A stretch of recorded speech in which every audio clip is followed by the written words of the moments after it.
Hello guys, welcome to 5th generation Abishop. Welcome to another review testing. Shoutout po natin si Sir Mark Mendones. So, ang i-review natin ngayon is the Double Bell Glock 17 Gen 3. Comes with the hard case. Yan, automatic yan. Pag si Double Bell, kasama talaga case niyan. Lahat ng pistol ni Double Bell, may case talaga yan. Open na natin.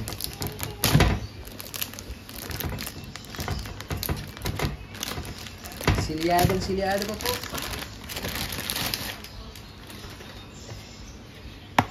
Yan. So, ito yung case ni Double Bell.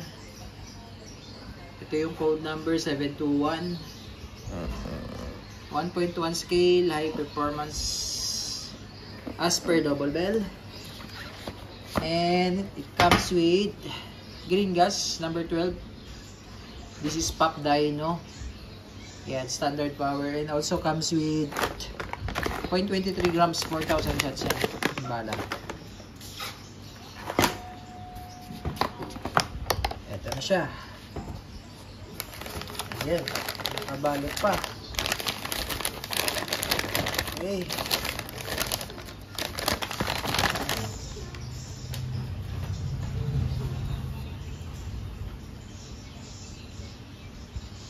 Gen 3, Glock 17 Gen 3. Yung magazine niya is metal. May kasama na siyang cleaning rod and extra loading nozzle. So, tawag po nito is loading nozzle. Ito po siya. Yan. Ayan, nakikita nyo po na yan. Yan po yung loading nozzle.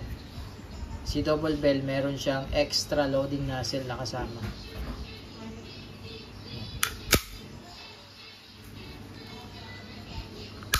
Gen 3. Smooth ang ang trigger ni, napaka-smooth ng trigger ni Double Bell. And so ito si Double Bell. I think pwede itong lagyan ng red dot optic eh. So tingnan natin. Paklasin natin. Yun po pwede.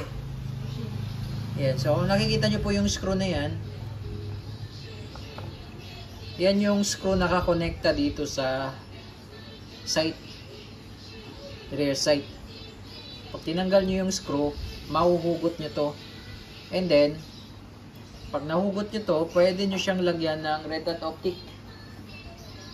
Pakita ko sa inyo yung red dot optic.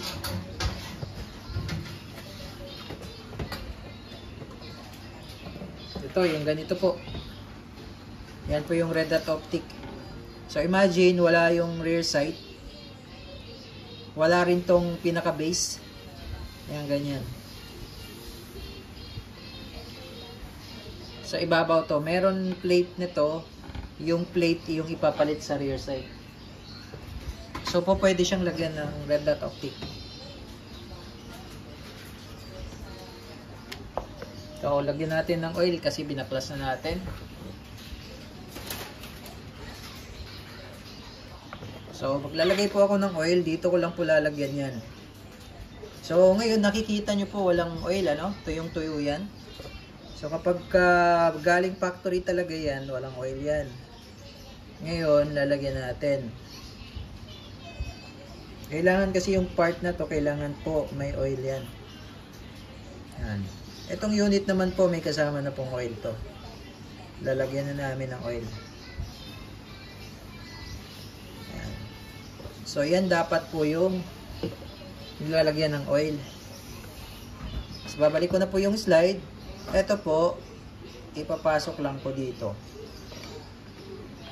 Yan. So, importante po pag magbabaklas kayo, kailangan walang magazine po, ano? Kailangan po naka-release ang magazine. Tuloy-tuloy lang yan, dire-diretso lang hanggang dulo.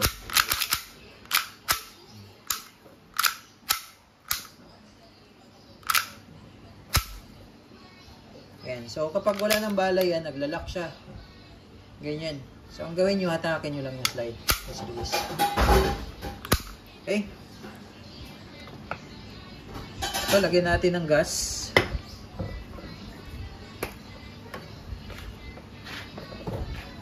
So sa Glock 17 pala na double bell, yung magazine niya, para malagyan nyo ng gas, aalisin nyo yung base pad.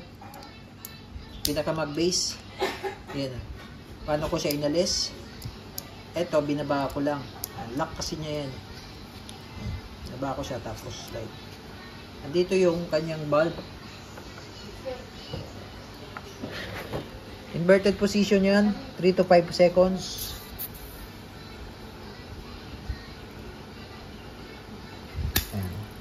Iwasan nyo lang po yung yung diinan yung bulb kasi pwedeng sakit ng double bell kasi kapag naglagay kayo ng gas tapos jerking ba.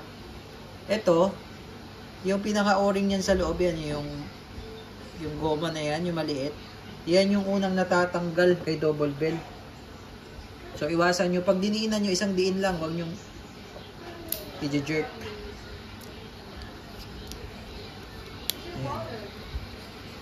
Okay. So, testing. Chronograph testing natin. Tingnan natin kung ilang EPS itong si Glock 17. Double bell. Ito lang, maglagay lang tayo ng bala.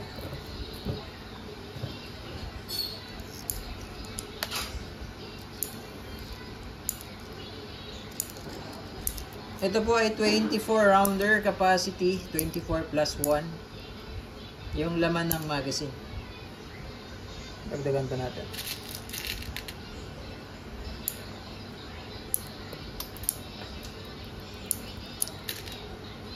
Okay, semi-automatic Glock 17 Gen 3. Yung markings, oh. Pero ano siya, hindi siya engraved.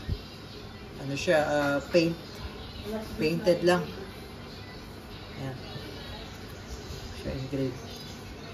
Ito meron din siyang markings. Ayan. Okay.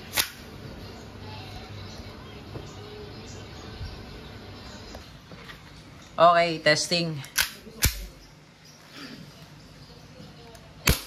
Oy, sorry, 335.5. Ang lambot kasi ng trigger nito. 345.0. 331.9. 335.5. Okay, accuracy test.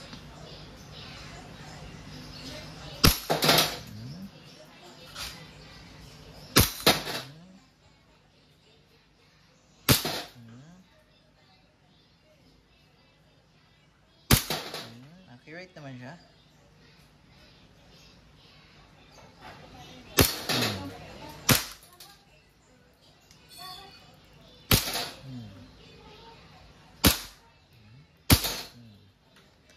Okay, so wala nang bala yan pag nag-lock. Pero posible din hindi siya mag-lock kapag yung magazine malamig. Pag malamig yung magazine, lalo na kung continuous ang gamit, sir, possible hindi siya mag-lock. Normal lang yun. Wala pong problema yun. So kapag nag-lock na siya, release nyo muna yung magazine. Release yung magazine. Press nyo lang yung mag-release to mag-release. Tapos, ganyan lang. Okay. So again, this is the Glock 17 Gen 3 Airsoft Pistol by Double Bell.